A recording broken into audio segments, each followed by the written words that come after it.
এই হচ্ছে ধইনা পাতা, আর এটা হচ্ছে আলু।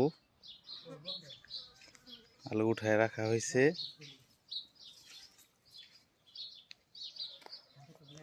এটা হচ্ছে আপনার জির পাতা, সৌদি আরবে এগুলা খায় খানার সাথে।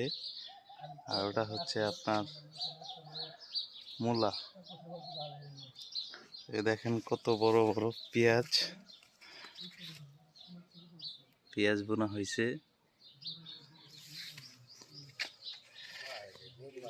এই যে লাল শাক, লাল শাক অনেক খাইছে এখান থেকে।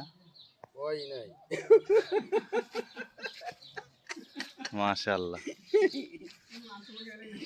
ধইনা পাতাগুলো অনেক সুন্দর হয়েছে।